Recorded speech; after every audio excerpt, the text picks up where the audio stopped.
Amém.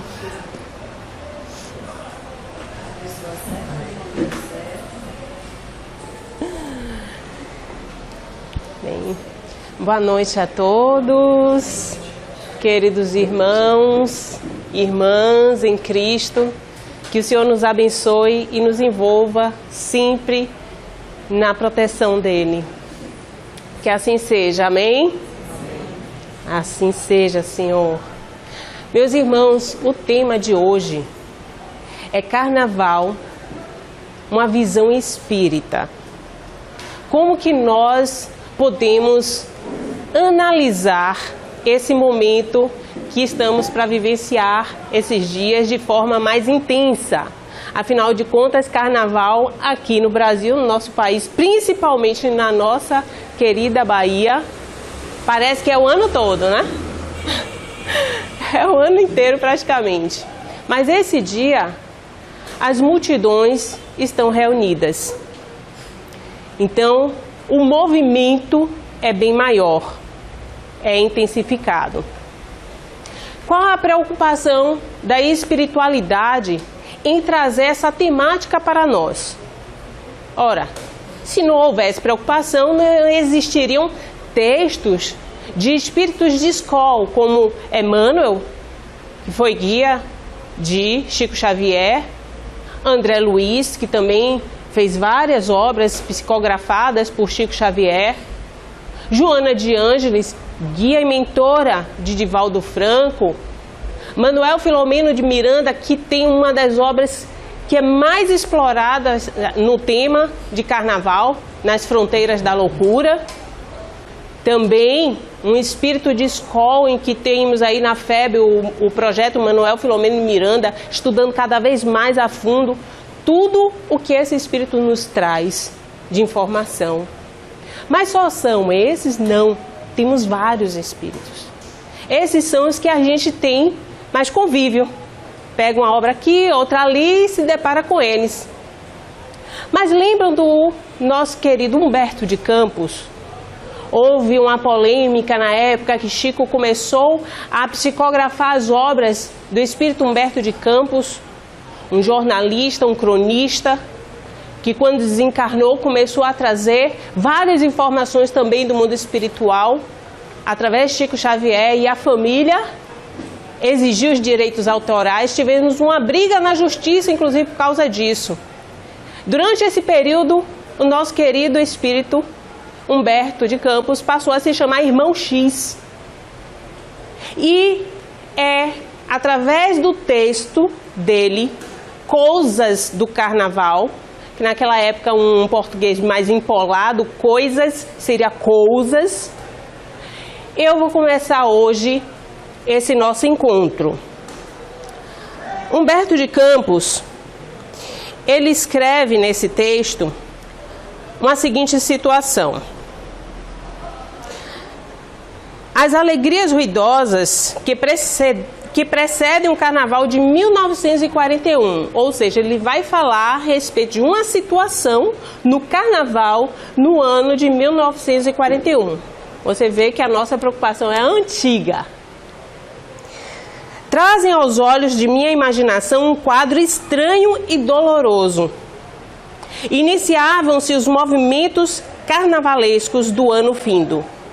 Era um crepúsculo radioso de domingo, e entre os gelados da avenida, enquanto o carioca procurava ansioso um lenitivo do calor sufocante, ferviam comentários relativos ao curioso reinado de Momo, ou seja, comentários a respeito do Carnaval. Os morros estavam inflamados de samba. Nos bairros chiques, as meninas suburbanas ensaiavam batalhas de confete. Aí começa um pequeno diálogo. Você quer ver a intensidade de nossos serviços? É um espírito que está com Humberto de Campos. Um espírito que, no momento das festas de Carnaval, ele com outros espíritos estão postos a socorrer, a apaziguar as confusões. Então ele fala a respeito dos serviços desses espíritos socorristas. Quer ver como é que nós trabalhamos? Ele, interessado, então acompanhou. Chegaram num casarão desabitado e silencioso. Espera, disse-me o companheiro, o espírito que estava com ele. Aquietamo-nos num recanto sombrio. Daí a pouco, grande número de vultos escuros reuniu-se num vasto salão próximo. Dominou-me enorme impressão de assombro. Ora, um espírito assombrado é preocupante. Ainda não havia visto uma assembleia de espíritos do mal. Era novidade para Humberto de Campos no mundo espiritual. Alguns deles passaram por nós e não nos viram. Isso é normal acontecer, porque existe uma diferença vibratória entre os espíritos que já estão esclarecidos, já estão engajados numa tarefa caridosa no mundo espiritual, e aqueles ainda que estão perdidos, né? Desencontrados como espíritos, ou então como essencialmente espíritos que querem ser bons. Eles então passaram por nós e não nos viram, mas como tenho visitado as assembleias propriamente humanas, sem que ninguém se aperceba da minha presença, não cheguei a experimentar maior admiração. Humberto de Campos explicando. Confabulavam os circunstantes entre si. Eles estavam lá no maior papo, maior conversa. Minha comparação era justa, pois aquelas entidades pareciam excessivamente perversas. Os mais atrevidos expunham projetos ignominiosos. Alguns referiam-se a crimes cometidos, a vinganças efetuadas. Então, espíritos que estão lá reunidos, contando vantagem das vinganças que eles já realizaram, dos crimes que cometeram. Aí ele diz... Alguns, então, referiam-se a esses crimes cometidos, vinganças efetuadas. O conjunto oferecia a impressão de uma quadrilha de malfeitores perfeitamente organizada. Havia chefes e sequazes, como se as organizações criminosas da Terra tivessem sua continuação no plano invisível. Isso é novidade? Não. Por que não é? Quando nós desencarnamos, basicamente, nós costumamos nos encontrar em 3 situações. Ou uma ou outra. Nós desencarnamos e aí somos socorridos, né? A gente é levado para um posto de socorro no mundo espiritual, que é intermediário da colônia. Aqueles espíritos mais engajados na reforma íntima já conseguem, inclusive, ser direcionados diretamente para uma colônia espiritual. Ou, essa é a primeira, ou desencarna e não entende porque está num lugar tão sombrio, tão estranho, tão horrível, que nós conhecemos como umbral, principalmente através dos relatos de André Luiz, que depois deram abertura para vários espíritos nos trazerem esse tipo de situação, que a gente desencarna em uma situação ruim, a nossa psicosfera, né, nós somos levados através das nossas vibrações para uma psicosfera que tenha compatibilidade comigo. Então, ou eu sou socorrida para vou para um posto de socorro, mundo espiritual, uma colônia, maravilha, ou vou para um umbral, ou me deparo com a seguinte realidade: estou aqui, ainda indo para minha casa, ainda querendo falar com meus familiares, aqui vivendo uma realidade que não é mais a minha. Agora imagine a agonia também do espírito, né? Porque aqui a gente não tem como fazer muita coisa. Para nos escutarem, provavelmente vai ser um médium ou então um outro espírito, que pode estar na mesma situação confusa que nós. Então, temos basicamente essas 3 situações. Aí estão lá esses espíritos, né, contando vantagens das suas atrocidades. E Humberto de Campos ouve, né, um deles falando: espera um pouco ainda, tua satisfação aproxima-se. Não foi possível te atender. Ah, como não? Estou esperando há um tempão. Os espíritos conversando. Por que eu tenho que aguardar tanto? Como sabes, esclareceu um espírito lá do mal, só que superior àqueles espíritos que estavam ali reunidos. Como se fosse o chefe da gangue. Como sabes, esclareceu o superior, os tempos normais são de Deus. Dentro deles, pela vigilância de uma só pessoa, cooperam as disciplinas sociais, o pensamento dos espíritos justos, a influência indireta dos lares respeitáveis, as preces dos templos, os santuários abertos. No tempo de Deus.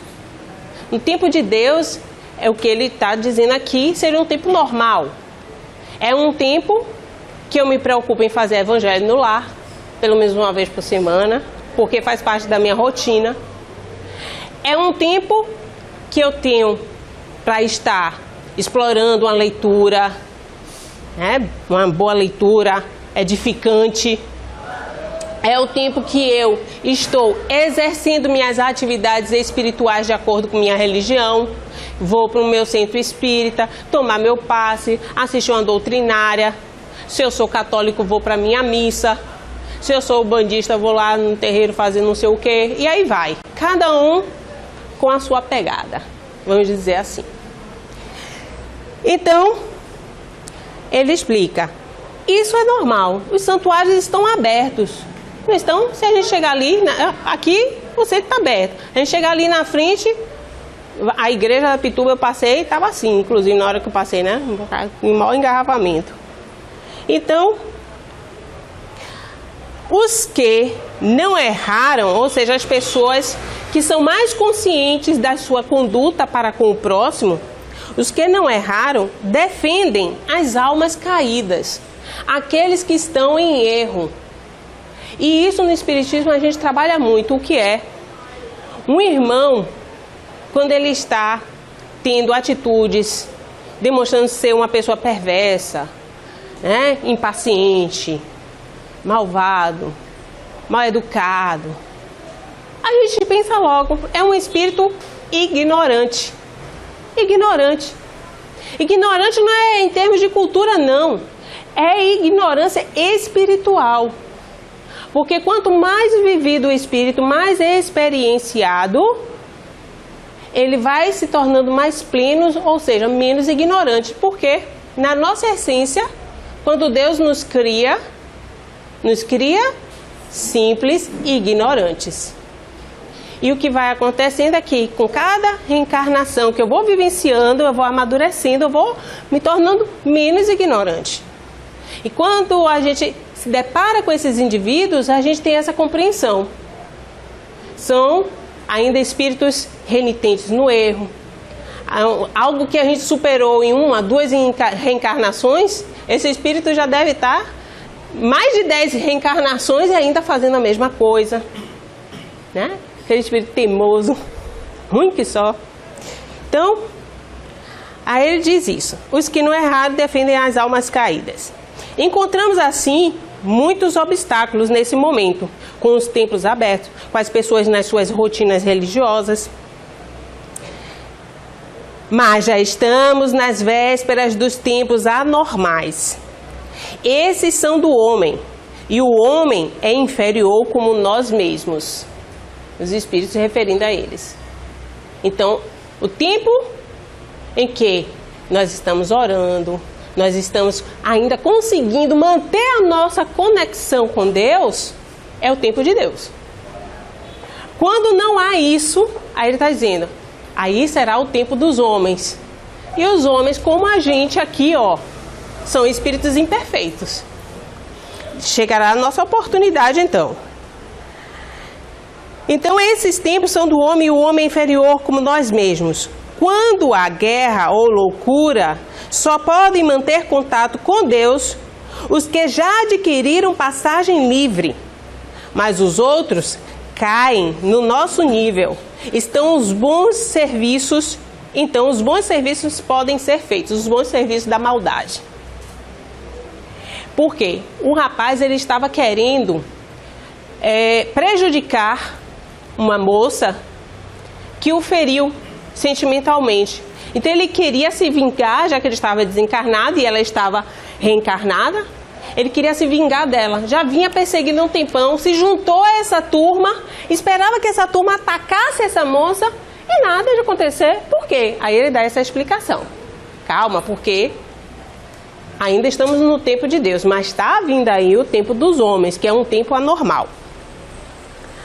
Aí, a entidade inexperiente ouviu as observações e sentenciou. Mas aqui no Rio não há guerra. Porque ele falou, né, que esses tempos anormais seria um tempo de guerra ou loucura. Mas aqui no Rio não há guerra. A ele, mas haverá o carnaval, disse o outro. E o movimento oferece tantas oportunidades assim, o carnaval? Ele, como não? Nesses dias, todos os núcleos ou quase todos os centros de irradiação espiritual estarão mais ou menos em repouso. Isso foi em 1941. Mudou muita coisa até hoje? Não é? E ele vai dizer por quê. Os agrupamentos espíritas, de modo em geral, não funcionam. As igrejas estão de portas cerradas. Grande número dos bons lares estão desertos, porque muitas famílias respeitáveis temem instintivamente nossa ação e se retiram para o interior. Olha, tá vendo? Então, ele já está alertando que algumas famílias, indivíduos nessas famílias têm a intuição de que há algo no ar, há uma psicosfera diferente. E sentindo isso, por intuição, afasta a família desse meio. Então se retiram para o interior. Os homens mais sensatos fazem retiro espiritual e não saem à rua, perturbando-nos os desígnios. Eles querem fazer o mal, mas as pessoas estão em retiro espiritual, não tem como, né? Eles atingirem. Como vês, as energias mais sérias abandonam o campo para a nossa atividade. As vozes de Cristo, com raras exceções, permanecerão caladas, receosas ou distraídas. Então é justo esperar resultados de nossas tarefas vingadoras. Essa turma que está reunida, que nós estamos observando que são espíritos perversos, preparando, né, estratégias para fazer o mal. Isso aqui é pelo espírito Humberto de Campos, mas se a gente pegar a coleção A Vida no Mundo Espiritual de André Luiz, a gente vai ver isso, vários relatos dos mentores espirituais que estão com André Luiz.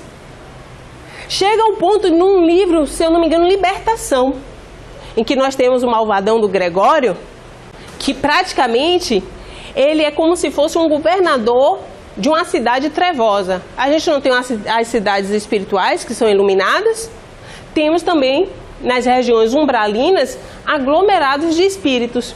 Um desses o Gregório comandava o mal, a maldade. E lá, nesse aglomerado, existia inclusive uma escola de vingadores. O nome é assim, Escola para Vingadores, onde você vai aprender técnicas, estratégias para fazer o mal. Então, quando a gente vê a espiritualidade, os espíritos bons, superiores, eles se organizando, até no centro a gente vê isso. O exemplo assim, bem que a gente pode dizer no nosso dia a dia, né? Que a gente chega para fazer um tratamento espiritual, a gente tem horário, a gente tem um receituário, é uma água que a gente tem que levar para casa para beber de tantos em tanto tempo. Tem que retornar em tanto tempo para tomar um passe, para conversar com um atendente fraterno. Tem que ir assistir a doutrinária. Tem, cada um, dentro da sua necessidade espiritual, uma recomendação dos espíritos. Não é isso?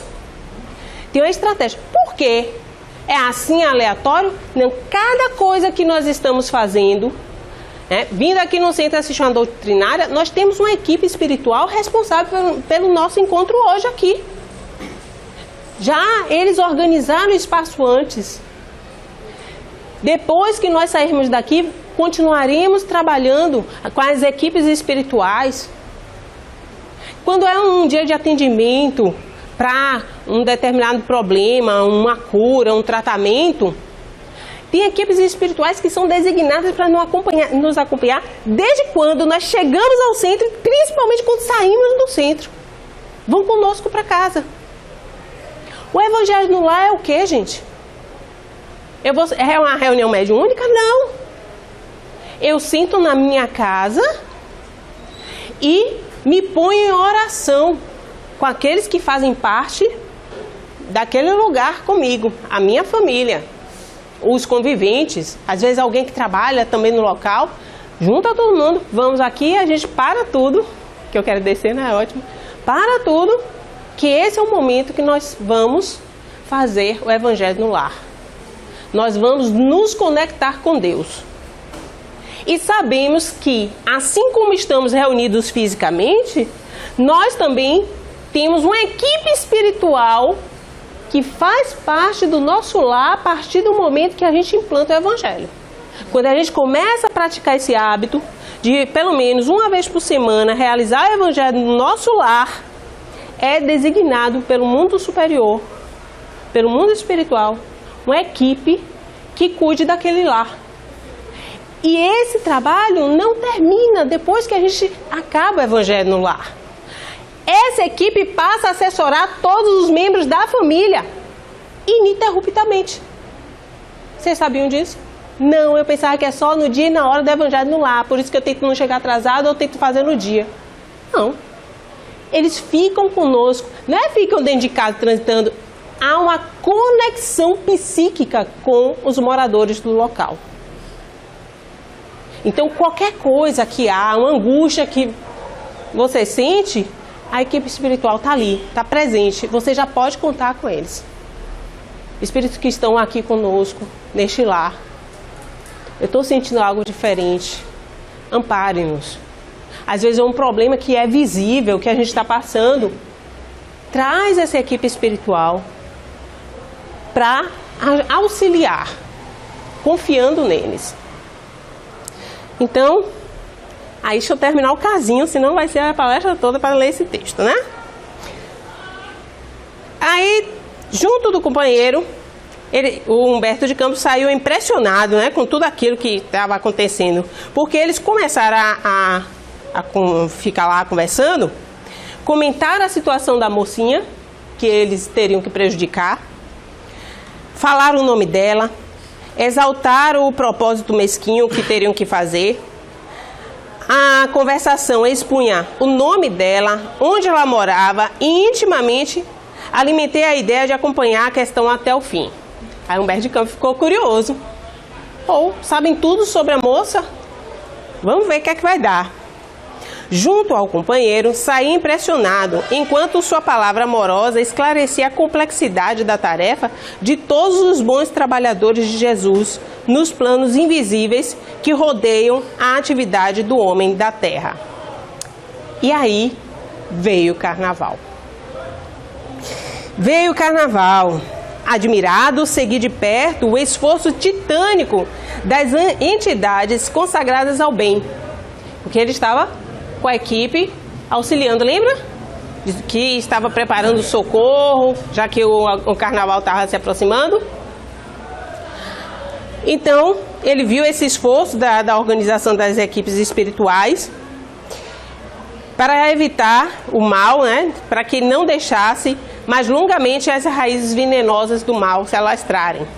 Somente na quarta-feira de cinzas recordei os propósitos perversos da conversação ouvida na assembleia empolgada por criminosos. Imagine, aí quando chegou na quarta, depois do carnaval, ele lembrou, quarta-feira de cinza, e aquele pessoal que estava conversando, o que aconteceu com a moça? Tcharam, vamos ver? Aí, bastou um pensamento e me encontrei na casa humilde que a palestra iniciara. Aquela conversa com os espíritos trevosos. Pequeno grupo de populares observava os funerais de uma moça pobre. Entrei. No ataúde que se fechava, sob as lágrimas pungentes de uma senhora que parecia extremamente sofredora, vi o cadáver de uma mulher jovem, aparentando 30 anos. E enquanto voltava à rua espantado, meditando no instituto das provas, nas lutas enormes que se travavam de espírito para espírito, escutei a voz de pequena multidão suburbana que discutia. Afinal, qual foi a causa da morte? Não sei, esclarecia uma senhora idosa. Somente ontem à tarde a família conseguiu descobri-la agonizante. Ela era muito leviana.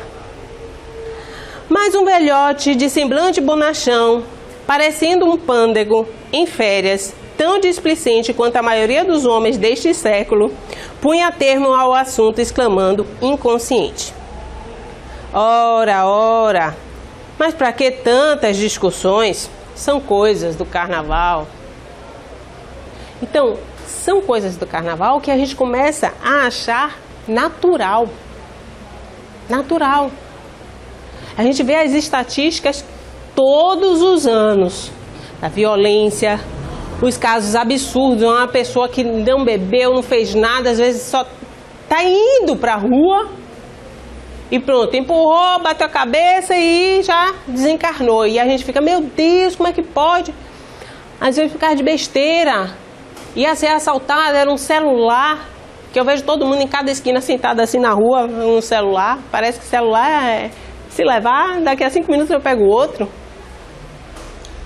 Então, a gente tem que ter determinados cuidados, principalmente nesse momento em que o que é que está ocorrendo. No livro Nas Fronteiras da Loucura, Manuel Filomeno de Miranda, ele esclarece assim: quando ele se aproxima da Terra,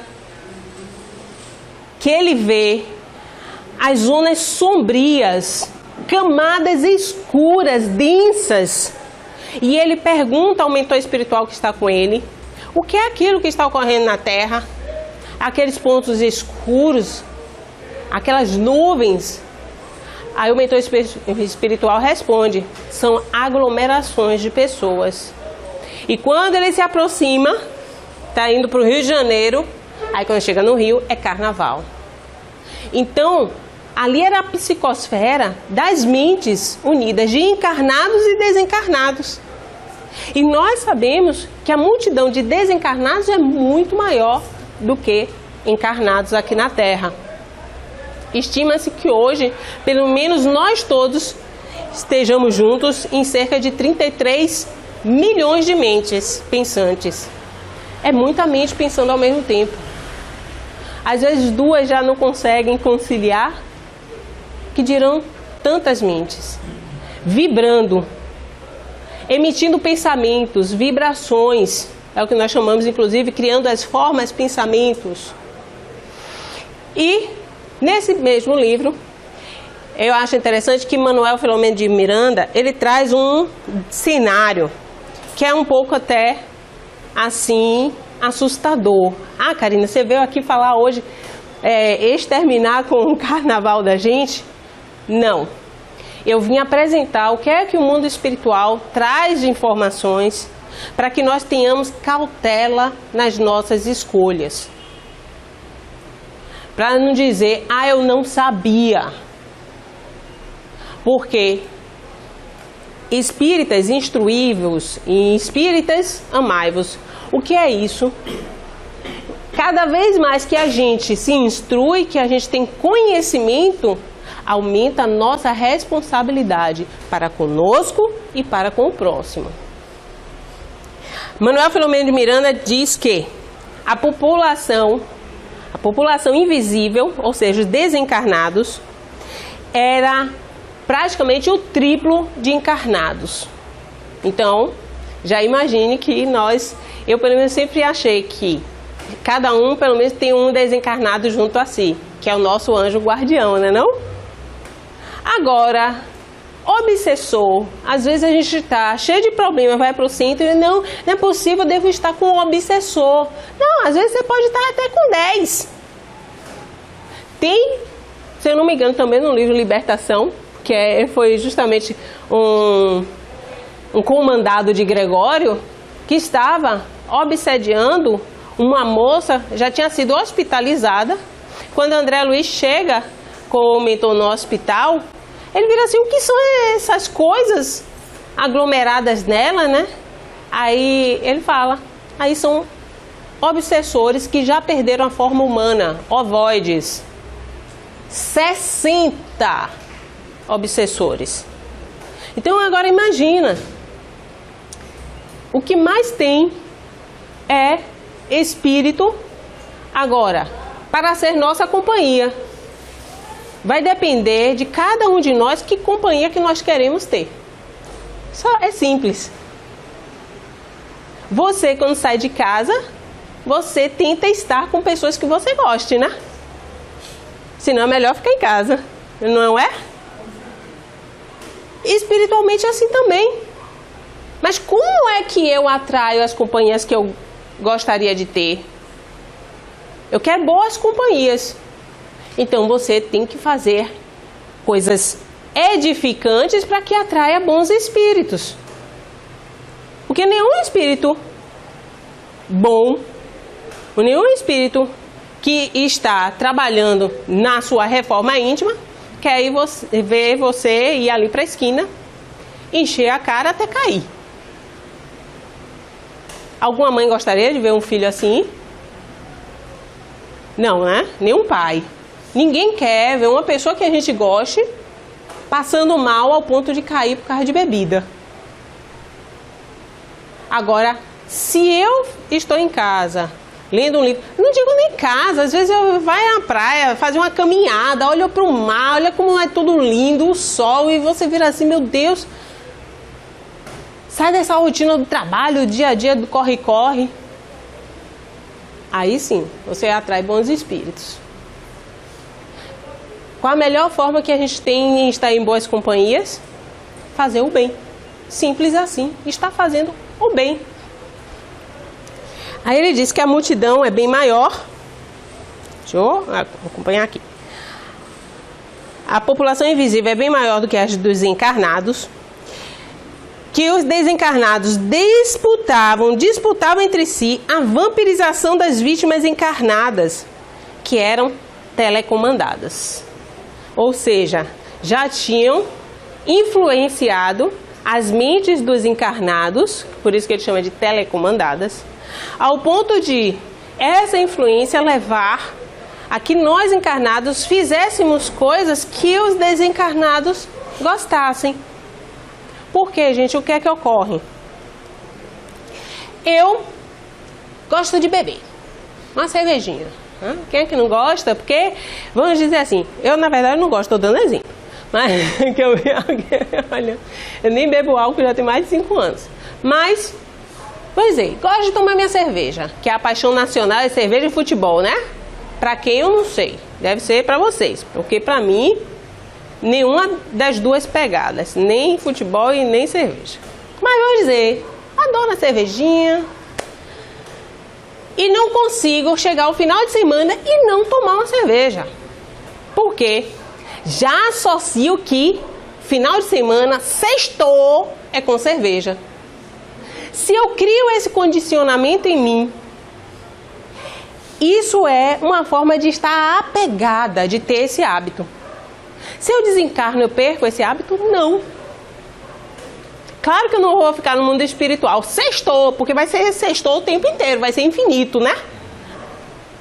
Mas eu vou ter vontade de beber a cerveja.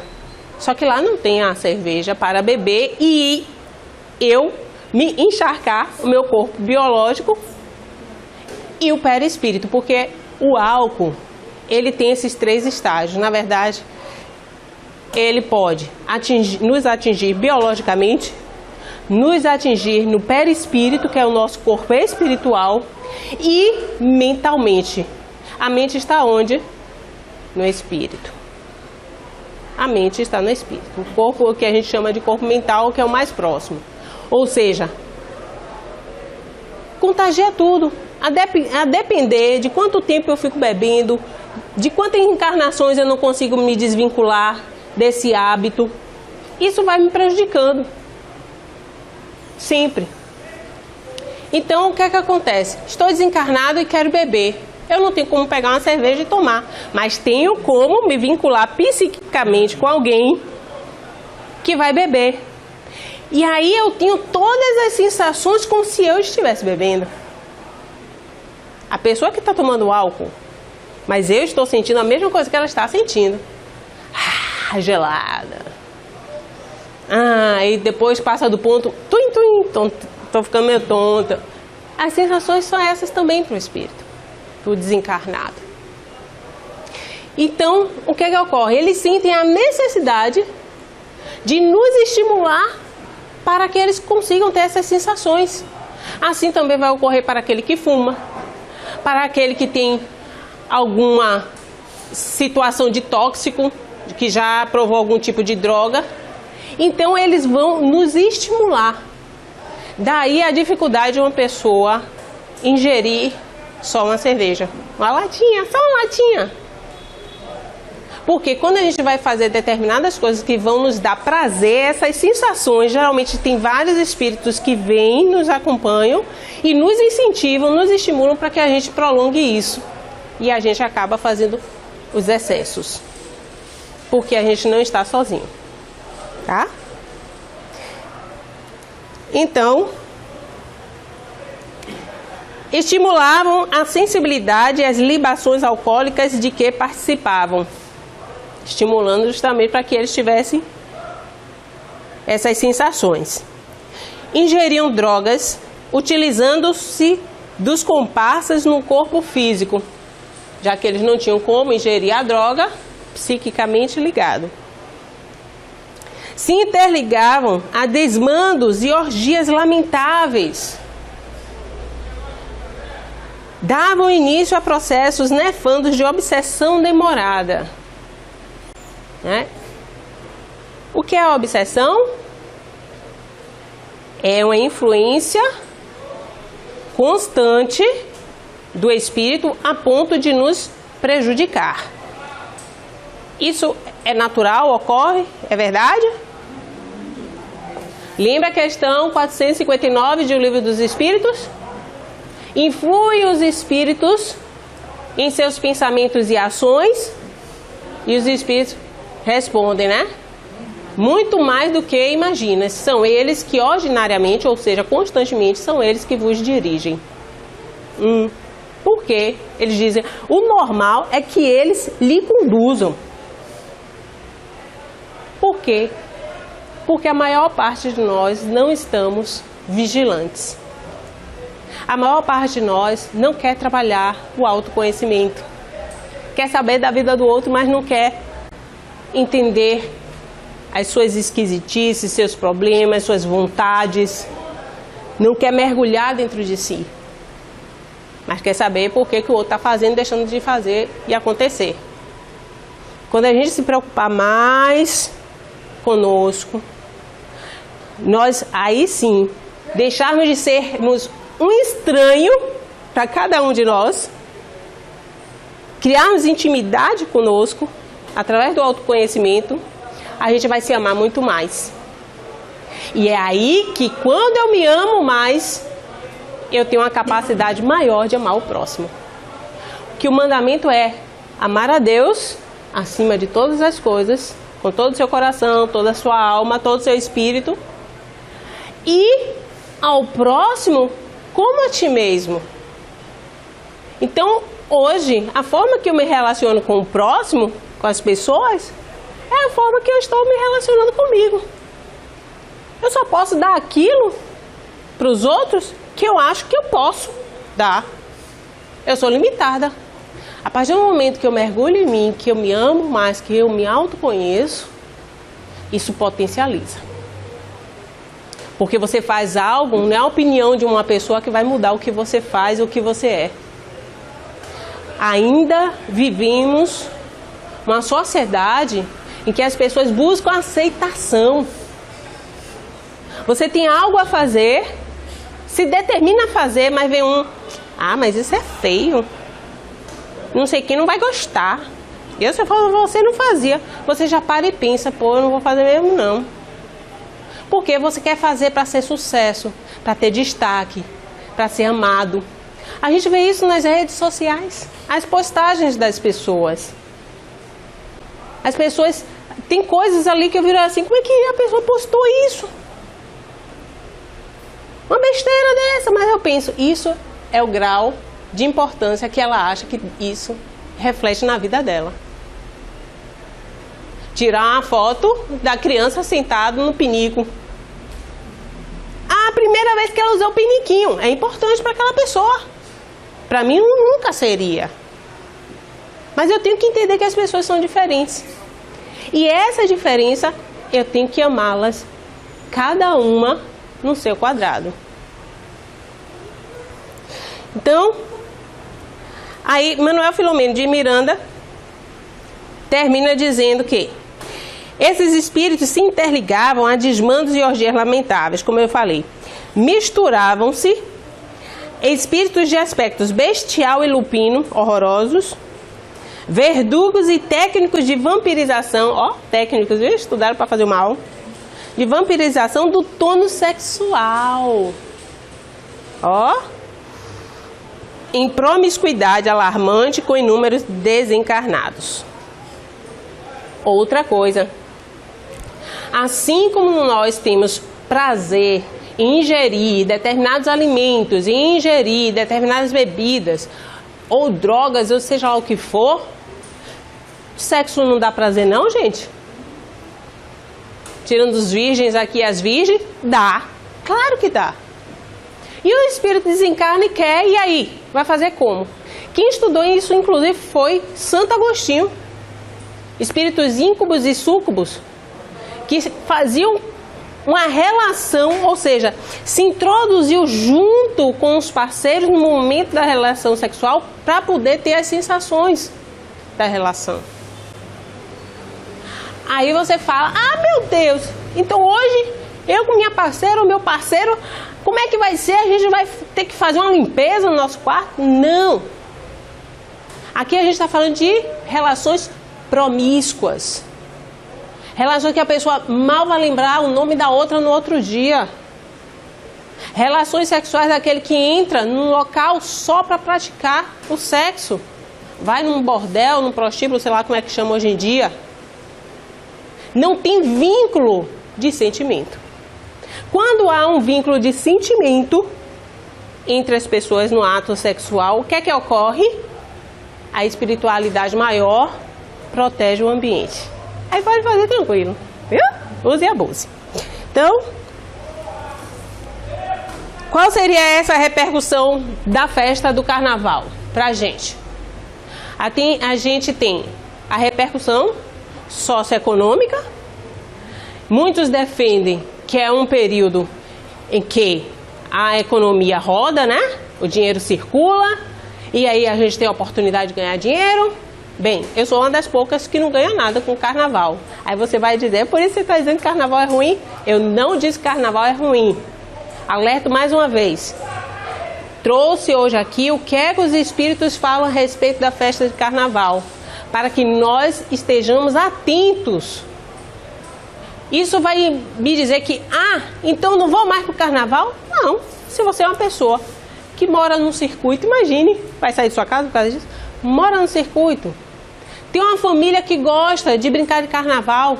Teve um amigo meu que uma vez virou assim, e agora eu não levo mais meu filho para baile de carnaval? Eu, pelo amor de Deus, desde quando num baile infantil vai ter isso? Um baile infantil não deve vender nem bebida alcoólica, gente.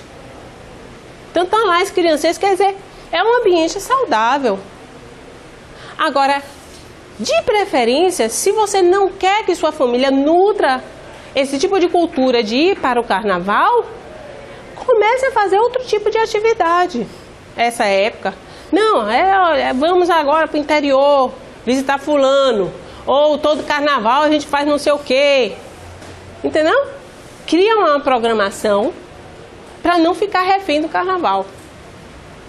Porque a criança, ela está em processo reencarnatório. Ela ainda tem os laços do perispírito bem afrouxados em relação ao corpo biológico. Ela tem uma sensibilidade maior. Aí, por isso, a espiritualidade protege. Protege? Protege. Mas nem sempre protege ao ponto de que estamos falando de um espírito. Não é só uma criança, é um espírito. Às vezes um espírito mais velho do que os próprios pais, já reencarnou muitas mais vezes. Pode estar todo endividado, cheio de débito espiritual. E aí a espiritualidade, em alguma situação, acaba não permitindo que determinado acontecimento impeça que essa criança desencarne. Porque os débitos deles são maiores, às vezes, até do que a própria proteção. Então, temos que ter cuidado, sim, com nossas crianças. Já me perguntaram, criança pode ser obsediada? Pode. É um espírito. Claro que pode. Olha, para vocês terem ideia, e não só pode, como muitas vezes você tem uma conduta maravilhosa, mas recebeu essa criança como seu filho, todo empipinado espiritualmente, mas veio justamente para você ajudar, que nessa encarnação ela vai vencer várias provas que ela tem que desenvolver.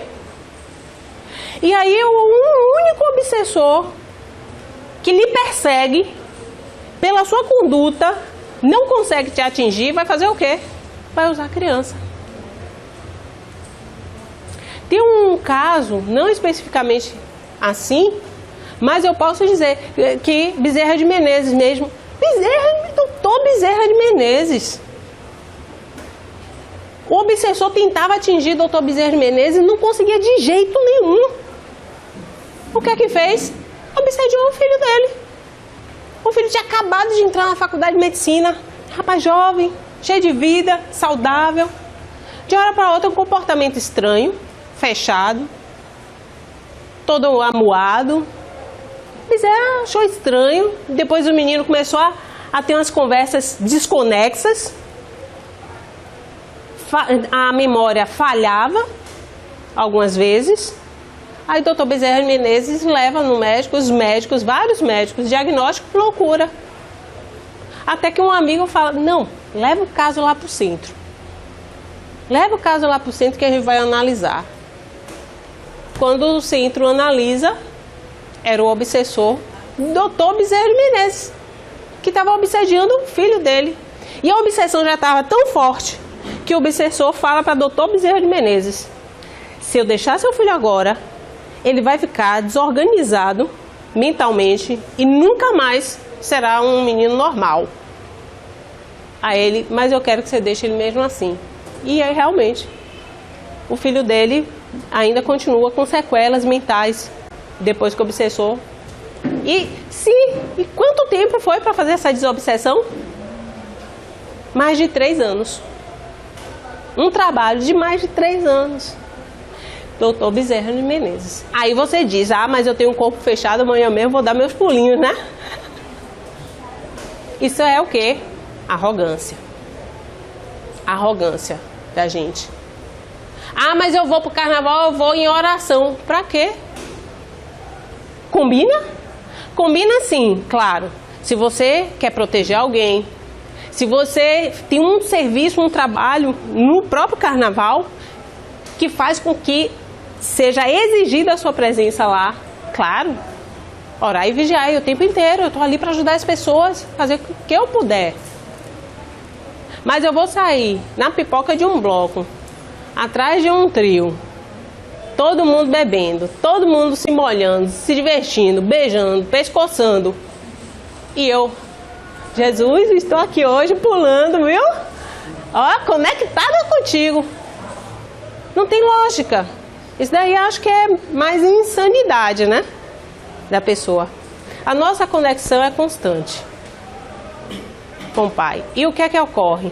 Quando a gente mantém essa conexão com Deus, acaba que muitos prazeres que tínhamos em nossas vidas perdem o sentido.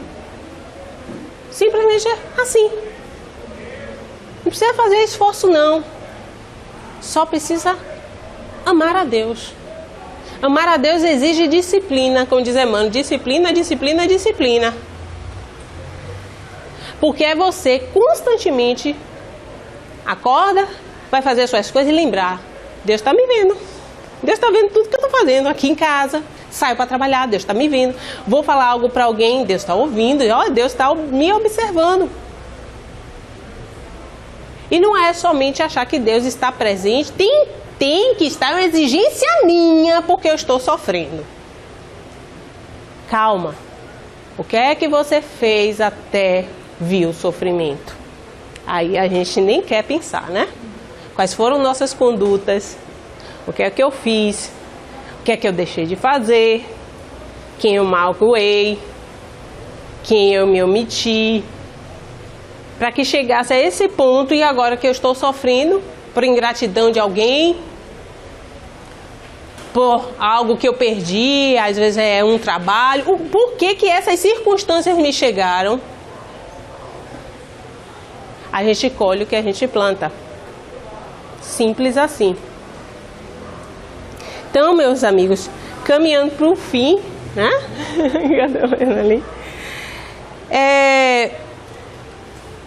Tem uma mensagem de Emmanuel. Aqui, conclusões após o carnaval. Eu queria citar só esses dados estatísticos para vocês me responderem uma pergunta simples. De 10 casais que caem juntos na folia, 7 terminam a noite brigados. Por ciúme, intrigas, discussões. Às vezes porque um tomou, o outro não bebeu, e aí fala uma besteira, o outro não compreende, porque é assim, né? Esses desentendimentos são comuns. Dos mesmos 10 casais, 3 caem em adultério. Mas só foi um beijinho, ninguém vai ver. O que os olhos não vê, o coração não sente, né? Quem está vendo? Deus. A espiritualidade. Eu costumo dizer, é simples assim, né? Deus está um olho assim para você, não. Deus está aqui. Nas leis dele, escritas na nossa consciência. Então não venha me dizer que eu traí o meu marido é algo que hoje na minha moral não fere a minha consciência. Ou seja, Deus não está vendo? Sim.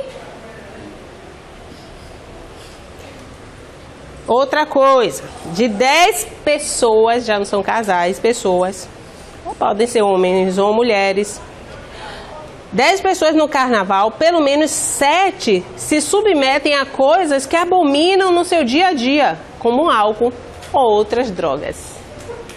E a gente vê, e não é só especificamente um momento que eu vou experimentar, ou às vezes não quero, e o pessoal, que frescura, e você, não, mas eu não bebo, não faço isso, não faço.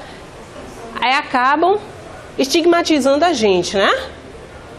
E aí, para não ficar feio, só um pouquinho. Olha, gente, eu fui dar o exemplo da cerveja, fiquei até sem graça, porque eu já bebi muito na minha vida, muito, muito mesmo. Mas não fui ainda para a classificação de alcoólatra, né? Embora eu acho que a quantidade de álcool que eu consumi na minha vida tenha sido praticamente bem mais de um alcoólatra. Porque alcoólatra tem uns que não são resistentes, né? Bebe pouco já. E eu deixei de beber, tem mais de 5 anos que eu deixei de ingerir qualquer tipo de álcool, inclusive refrigerante também. Porque o açúcar, ele é um estimulante. Daí que quando a gente às vezes toma Coca-Cola, a gente não consegue dormir mais tarde, né? porque ele é estimulante, tem muito açúcar ali. Aí todo mundo fala, é a cafeína da Coca-Cola? Não, é o açúcar. Né? Entre várias coisas que eu deixei de fazer, que eu fiz essa proposta, me engajei, e eu nunca esqueço que a boba aqui, quando falou, a partir de hoje eu não bebo nenhum tipo de álcool. Olha que eu ganhava até licor de presente de aniversário. Meus licorzinhos frangélicos, tudo importado, tudo pro céu. Nenhum tipo de álcool e nem refrigerante. Era uma sexta-feira, o outro dia era o casamento do meu primo, eu não lembrava. Aí vou eu pro casamento, quando eu cheguei no casamento, que começaram a servir as bebidas, o pessoal no uísque e tudo, desde ontem eu tô sem beber, não posso mais beber. A partir de ontem eu disse que não ia mais beber. Aí meu pai, qual foi a reação do meu pai? Minha filha, besteira, depois do casamento você para de beber. E nessa hora me veio a intuição. Peraí, a proposta é eu deixar de beber quando me convém? Ou eu não quero mais beber? Eu não quero mais beber, então não importa a ocasião. Pode ser o que for, eu não vou mais beber. Eu digo, não, eu vou ali e vou pedir para bater um suco de fruta para mim, aquelas caipifrutas e álcool. E sobrevivi depois disso, nunca mais realmente. E eu fiquei pensando, quantas coisas que nós protelamos, não, final de semana não, até regime, perder uns quilinhos, segunda-feira começa o regime, por que não começa na sexta? Não, porque eu não sei o que eu vou fazer no final de semana, vai que vem aí uma lasanha, uma pizza, vou deixar de comer? Não, segunda-feira começa. Chega a segunda, tem outros afazeres, mas tem, a próxima semana começa. E você vai empurrando, passa um ano, até o dia que não tem mais jeito, por uma questão médica, você acaba tomando atitude. Por quê? Se não é pelo amor, é pela dor. E, encerrando, no livro, No Mundo Maior, tem até um caso, no capítulo 14, se eu não me engano, de Antídio, um personagem em que ele bebe muito, muito mesmo, e a espiritualidade está trabalhando esse vício nele. Ele já é considerado um alcoólatra, ele está realmente se prejudicando demais. E sabe que nossos atos, eles não só prejudicam a gente nessa encarnação, como podem ter consequências em outras encarnações. Aí Antídio, ele já foi para os alcoólatras anônimos. Pronto, fica mais fácil. Foi pro AA, começou a se tratar. Já tinha 3 meses sem beber. Aí chegou num bar, conversou com uma pessoa, se desequilibrou, né? Não, vou tomar só uma dosezinha. Dose, já tem 3 meses que eu tô bem, tudo, então uma dose só não tem problema. Toma, e aí isso é o início para várias doses. Quando ele tá lá bem mal, aí chega André Luiz, com o mentor espiritual, que explica para ele. Olha, André, a gente já fez tudo por ele, mas ele inclusive estava indo bem no AA. Com essa atitude dele, do jeito que ele está aí, a gente não tem como ficar agora assessorando, só tem um jeito. Aí André Luiz fica curioso, o que é que vai acontecer? Aí ele vai lá com a equipe espiritual e dá um jeito de um coágulo se desprender do coração e ir para o cérebro, AVC. Foi aí, eu tomei um susto, gente. Pensar que os espíritos bons só faziam coisas boas. E o mentor espiritual explica. É a única forma que a gente tem agora de ajudá-lo para que ele não desencarne por causa da bebida. Assim ele vai ficar hospitalizado, vai ser tratado, vai fazer depois um tratamento para a bebida e talvez agora nós consigamos afastá-lo de vez desse vício. Você vê como são as coisas. E às vezes a gente fica achando, né? Que é o fim do mundo, alguma coisa que nos acomete. E, pondo fim a esse assunto, o carnaval, o Espiritismo, ele não proíbe nada, gente. Nada, nada, nada. Você pode fazer o que quiser. O que quiser. Tá? Mas lembrando que tudo que nós fazemos, para o bem ou para o mal, tem resultados. Tem consequências. O que a gente planta, a gente colhe. Então, diante dessas informações, O que eu decido fazer, eu vou fazer de forma consciente. E então eu também tenho que aguentar as consequências do que virá. Esse é o primeiro ponto. O segundo ponto, e o último caso que eu conto, já passei, não deveria nem contar, é encerrando com o próprio Humberto de Campos, no livro Estante da Vida, capítulo 25, se eu não me engano, tem a história de um rapaz que não tinha intimidade com bebida, aí sai com os amigos e os amigos começam a fazer pouca coisa dele, né? Ei, você é um marica, você não bebe, não sei o quê, mamãe não deixa. Por causa desse tipo de bullying dos amigos, ele acaba bebendo. Aí bebe, se diverte, fica extrovertido, porque quando bebe, né, diz que a verdade sai. Porque quando a gente bebe o álcool, ele inibe o lobo frontal, que é responsável pelas nossas decisões, pelo nosso discernimento. Quando ele inibe isso, aí eu perco o discernimento, eu faço o que eu quiser porque não estou vendo as consequências dos meus atos. Daí que a gente fica mais corajoso, né? Então, chegou no outro dia, ele sentiu falta disso. Bebeu. No outro dia também. E aí acaba que todas as noites era levado pelos amigos embriagado para casa. E a mãe dele, meu filho de novo, e não sei o quê. E ajudava o filho, e o filho passava mal, vomitava, e ela cuidava, aquela coisa toda. No outro dia, ó, o menino de novo saindo para beber. Aí quando chega um belo dia, ele acorda na prisão, na cadeia, né? E por que eu tô preso? Por que eu tô preso aqui? Não, ó, confusão. Aí, porque você matou uma pessoa. Você é um assassino. Um assassino, você é louco, eu não fiz mal a ninguém, tudo. Aí os policiais fez. Quem foi que eu matei? Sua mãe. Aí pegam ele, levam em casa para ver a mãe morta. Ele tinha sufocado a mãe. Quando a mãe veio falar, meu filho, por que você ainda faz isso e tudo? Ele viu a mãe como se fosse um monstro e, alucinado, matou a mãe. Então, às vezes, as nossas condutas têm repercussão, sim, nas nossas próximas encarnações. E já começamos, inclusive, a nos complicar desde já.